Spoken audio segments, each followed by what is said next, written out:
Hey peeps, we're back. We're talking You, Me, and My Ex, Season 2, Episode 7. Hey, before we get into the video, please do me the honors of subscribing to my channel, hitting the notification bell so you can always be notified when I post new content, hitting the thumbs up because that does wonders for my channel, and share. Thanks. So the episode starts off with Elodie, DeAndre, and Rowan, and they are still in Sanibel. And as far as I'm concerned, Elodie was sort of drinking the Kool-Aid. Listen, honey, I'm not here for that. Not at all. I think that she really wants to be with this guy. She trusts him. She believes that Rowan and DeAndre are just friends. And I don't understand why she thinks that. You can look at Rowan and DeAndre and tell that they are still both very much into each other, and that Rowan really would like another chance with DeAndre. Personally, I wish that Rowan and DeAndre would go on about their business and go ahead and be together, see if you could work it out, and just leave Elodie alone. I think that Elodie needs to release herself from this BS. Now, Elodie tries to make some sort of comparison to her spending time with her ex and still being friendly with her ex as kind of the same as DeAndre and Rowan's relationship. Those are two different things. First of all, Elodie was married to her ex and they have a beautiful 2-year-old daughter. So they're still family. Maybe they are not romantically involved, but they are still a family, and they're trying to show their daughter that they can still be full parents to her even though they're in separate households. What DeAndre and Rowan are doing is a totally different thing. They are not parents. So I need Elodie to stop trying to compare that. Those are two different things in my opinion. I also thought that throughout the episode, when DeAndre and Elodie were having these conversations, which I believe are conversations that they should have had earlier than this, and I also believe these are conversations that they should have had without Rowan, I thought that Rowan was really enjoying herself. She was really involving herself in their conversations. And I think that's because she wants DeAndre to start thinking, oh my goodness, I don't want to date a woman with a child. You know, I need to get out of this relationship. Rowan's not fooling anybody. You were trying to throw in comments to make it seem as if she was team Elodie, but the truth is you're really team I want the two of them to break the hell up. Elodie also made a comment that I did not really agree with. She says that DeAndre needs to be friends with her ex. I don't think so. You know, I realize that you have a child and you want your child's father to meet DeAndre, and I think that that is absolutely cool. Because me personally, I have a child, and you know, he's grown now, he's in college, but when he was younger, his father's not introducing my son to any women without me knowing them first. I watch way too much crime television. I live on the ID channel. No, sir. You know, you are absolutely not about to introduce my child to any women without me getting a chance to vet these women first. You just can't bring anybody into your child's life. Same as for me. I would not bring a whole bunch of men around my son without him knowing something about them and without me 100% vetting these people. I mean, look at the Letitia Stouch case. I mean, geez, no. So I don't think that DeAndre needs to be best friends or even friends with Elodie's ex-husband, but I do think there needs to be mutual respect. And there absolutely needs to be some sort of understanding when it comes to his daughter. But they don't have to be best friends. That's for sure. Now, when they started talking about her having her surgery and her ex is going to take care of her because he needs to take care of their daughter, I said to myself, now listen, why can't your daughter just go to her father's house for those 2 days and then DeAndre come to your house for the 2 days, let him take care of you and let her be with her daddy? So then that way everybody's happy. Because right now it seems as if DeAndre is very upset and unhappy at the thought that her ex will be staying at her house for 2 days, which I don't know what he thought was going to go down because the woman is going into surgery. I don't think there's going to be any action, within them 2 days. I'm just saying. DeAndre sort of seemed as if, in my opinion, that he wasn't really interested in meeting her ex. So later they were playing a game of cornhole and Elodie made it a question game. If you get on the board, you can ask a question, the person has to answer it. DeAndre and Rowan was purposely not trying to get on the board. They didn't want to ask any questions. They didn't want to answer any questions. Elodie seemed to catch on to what they were doing, and at one point DeAndre asked her if he would ever have the opportunity to hang out with her daughter all alone. He says, well, there's a lot of things that I would need to teach you first before you could hang out with her. And then Rowan tries to jump in the conversation and DeAndre says, I'm talking to Elodie. I appreciated that part. See your way to hell out of this conversation. This daggone third wheel thing is getting old. Take your butt back to your room. Anyway, I thought this is a weird time to be asking these questions. Shouldn't they have talked about some of this stuff previously? Not only that, she was telling him there's a lot of things she'd have to show him how to do. I don't know. It just seemed to come off a little weird to me. DeAndre was very upset with her answer and he stormed off like a baby. My advice is this. Elodie, listen, DeAndre is not mature enough for this relationship, period.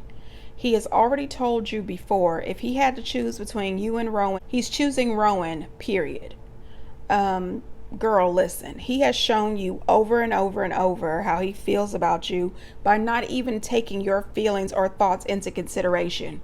It's time to move on, ma'am. And as far as I'm concerned, just the way he acted regarding meeting her ex, so you don't want to meet her ex-husband / father of her daughter, but you insisted pretty much that she meet Rowan. You want to shove Rowan down her throat, but you don't want to take out the time to meet her daughter's father. Elodie, listen. Girl, move on. You are worth so much more. You can do so much better. Chelsea, Matt, and Kenzie. Now, honey, listen. Kenzie is still upset from the night before when they went out drinking and hooping it up, or whooping it up, as Vicky would say from the Real Housewives of OC, while she was at home cleaning up. By the time they got home, she had poured a drink. I said, they done drove the girl to drinking. Well, when they finally got home, they was toe up, okay, lit up. They were so drunk they had to get an Uber home. Came home acting like two ginormous jackasses. Half-ass apologies, all of that. The next day, he's telling her how sorry he is and all this other bullshit. I said, girl, I don't know why you paid attention to this. Why do you even listen to them? Honey, the way I would have packed their shit up and put them out, the way I would have packed their stuff, I'd have set all that stuff out in the baby pool in the backyard. Bye, y'all. Anyway, I don't know why she's so attracted to this man. I really don't. Why does she want an engagement? Why she wants to marry this dude? Why she even wants to be within 50 feet of him? I have no idea. I think he is a complete jackass. Chelsea says that she's just trying to stay out of the way after what happened. But then she makes the comment that Kenzie should just get used to him disappearing because he used to do that with her all the time. You know what? I would much rather, instead of her getting used to it, that both of y'all just get the hell out of her house. I really do. It's starting with you, Chelsea. Get the hell out this woman's house. Now, when they sit down to do their little interview / confessional, Kenzie sits on the other side of Matt, and she says having Chelsea living there in their house for over a week has been very uncomfortable for her. And Chelsea makes the comment that it's uncomfortable for all of us. It doesn't have to be uncomfortable for you, ma'am. Move the hell out. And I don't know why Kenzie didn't say that. I would have said it right then. If you're so uncomfortable, get your ass off my couch. Bye. Matt, of course, is a complete jackass. He's sitting there. He said, it's been a great time for me. Girl, listen, Kenzie, if you want to put up with this idiot for the rest of your life, go ahead. You're welcome to it. If you like it, I love it. This is ridiculous. I never, ever would I be bothered with some shit like this. Are you kidding me? I wish the man that I have been with for 4 years, begging him to marry me, would possibly think that it was cute to bring his ex into our home. I don't even want her in the driveway. Girl, bye. Roy, April, Lauren, and John. So, honey, they are still in California. They've rented a house to celebrate Roy's birthday. April is still talking about the fantasy she's having about moving to California with Lauren and the kids. This fairy tale that she is living. I guess in this fairy tale, they have a big old house and Lauren, the kids, and Roy live there. So remember last week, Lauren said that she wasn't really feeling the vibe of moving to California, that she had something to tell April that she had been keeping from her. Well, she lets April know that she doesn't really want to move to California because she's been dating and, you know, she's practically or feeling like she could be in love, that this person could be her soulmate. So we find out this episode that April and Lauren's relationship is like a marriage without the sex. So April is telling us that due to her being married and everything that she's been going through, she doesn't feel like having the sex right now, you know, because she's married. And I said, well, you didn't mind having the sex with John when you were married to Roy. I don't know. Am I wrong for thinking that? Anyway, Lauren says that she's been divorced for 7 years and she's ready to have the sex. And she's having the sex with this other person. So, you know, Lauren is not here for moving out to California. She wants to give the relationship a chance because this could be, according to her, her soulmate. April gets to crying. She's upset. Oh my God, her heart is broke. Listen, Lauren, listen to me, girl. Don't you move to California. You stay there where you are. Date the person that you're dating. And then get the hell out of April's house. Get your own place. Live your own life. Listen, April is a user and a manipulator. And she is using the hell out of all of you. All of you are a crutch to this woman. This woman has had 3 marriages. Or is it 4? I don't know. But you need to move on. Move on with your life. I'm telling you right now, if you move on with your life, this lady is absolutely going to move to California with her children, and she is going to get back together with Roy and ruin Roy's life. And April acting as if John is the cause of all of her problems is bullshit. Okay? You are an absolute selfish person. And all you think about is yourself. John may be an ass. He may have caused some issues, but you are the common denominator. I need Roy to want more for himself. Roy, please, move on with your life. Let April go. And listen, I don't mean to be rude or funny, but Lauren, listen, girl, if I was you, I would absolutely keep April away from your new girlfriend. Because, honey, listen, she'd been done stole that woman too. She already took your husband. Don't let her take your new girlfriend. I'm just saying. Caroline, Alex, and Steven. Listen, it's been a few days since the bachelor party. And Alex still has an attitude. He is still upset with Steven regarding this stripper. He is so upset and scared that Caroline is going to find out about the stripper, which I don't understand why he would be scared and upset about this. You didn't partake in the stripper activities, so why would Caroline be upset about it? Not only that, you told everybody to hell off. You showed out. You threw a tantrum. You in your tracksuit ran out of there as soon as you could. I can't see any wife being pissed off or upset with you about this. Caroline then puts on one of the baby's onesies on the cat. I thought it was a bit weird, but they weren't wrong when they said the cat looked cute. I just hope they washed that onesie before they put it on the baby. That's not appropriate. The baby could be allergic. I'm just saying. So at some point in the episode, Caroline was rushed to the hospital due to her preeclampsia, which is high blood pressure during pregnancy. And she was told that they would need to induce labor as soon as 37 weeks so that the baby could be delivered, safely. But then later, they do a maternity shoot. And honey, now look at these pictures. Isn't she beautiful? I think that her and Alex did a great job with this photo shoot. Caroline was given gorgeous maternal glow, and Alex did not have a tracksuit on. And I said, what? This is what Alex looks like without a tracksuit? It was very cute. I thought the photo shoot was cute. Now, what I thought was a little odd is that the actual photographer, he says he's an old friend of Alex, and he wanted to know when this thing with Caroline became a thing, because he says the last time that, he knew about Alex wasn't into the ladies. He said that he used to date Alex. Now, Alex got on the social media, and Alex said, now that is 1,000% lie, that he was never dating this guy, that this guy, I guess, is a family friend. I'm paraphrasing, but I posted the tweet in the video. I don't know what to believe. Anyway, while they were having the photo shoot, Caroline went into labor. The hospital confirmed to Alex that it was her blood pressure was extremely high. She needed to be admitted, and they were going to monitor, her every 15 minutes. And they decide if they were going to take the baby or not. Alex says at that time that she was 35 weeks, but earlier in the episode, they said that they were going to take the baby at 37 weeks, which was a week later. So I don't know if it was editing or somebody threw something off, but it seems as if the weeks are off by like 1 or 2 weeks. Anyway, they are in the hospital. Alex is scared. Alex is a really good guy.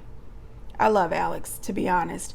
He was really scared, but he was trying to be strong. And we all know that Alex is very emotional. He wears his heart on his sleeve. He was doing everything in his power not to cry, not to overreact, because he wanted to be strong for his wife. Listen, I love Alex and Caroline. I know they're going to be great parents. Do I ever think that Alex might decide that he wants to be with a gentleman? Probably. Who knows? But in the end, I believe no matter what happens, Alex and Caroline are going to be good parents. Now, honey, listen. Josh, Danielle, Jennifer, and Chantel. Honey, listen here. They have been living in this house for a month. And Chantel actually smiled for a few seconds. She really did. I said, now what? She actually had something positive to say. I said, wait a minute, not negative Nancy. She's saying something nice. She says that Josh is a really good baby daddy, that he does everything. He's good with the kids. He does the laundry. He makes dinner. He cleans. I said, now shut up. This woman done said something nice. I can't believe it. So we find out that Jennifer and Chantel's marriage is just not working. It's just not what it's cracked up to be. We hear that there's a whole lot of fussing and fighting and a whole lot of screaming and carrying on. And I said, well, shit, I can understand that. Jennifer is the old pie in the sky, smiley face all the time. And Chantel is gloom and doom all the damn time. So I don't know how they even made it to get together in the first place. Danielle says that it's a bunch of stress and a whole bunch of attitude, and the tension between Chantel and Danielle is rubbing off on her and Josh's relationship, and it's causing problems for them. And all of this yelling and screaming and having fits is all happening while those children are home. This is all not okay, because those kids don't need to have all this extra tension. You already have this crazy relationship where Josh is the daddy of everybody, and he's got all these women in the house. It's just a lot going on. I think that Chantel was right. This setup is ridiculous. It's absolutely ridiculous. Turns out that Josh coaches their son's hockey team, and now Chantel is his assistant coach. And he loves it because she lets him lead and take charge when he's out there on the ice. Now, she gets out there on the ice, which still has her guards on the bottom of her ice skates and falls right on her face. I said, oh gosh, something else for her to be pissed off about. Anyway, Jennifer and Danielle are having a little conversation. And we find out that Jennifer says that her relationship with Chantel was rocky before they moved in. Now, here's my thing. If your relationship was already on the rocks, why would you move in like this? First of all, the woman already told you 1,000 times that she didn't think it was a good idea. Second of all, if you two cannot be in a home alone with your children and sustain this relationship without all this friction, what in the hell made you think adding some extra children and 2 extra adults would make things perfect? No, ma'am. No, ma'am. I think that these people are all crazy as hell. I think that they all need to go back to their respective places and not come back on this show. I'm just saying. That's just my opinion. Anyway, peeps, get down in the comments and let me know what you think. And until next time, bye.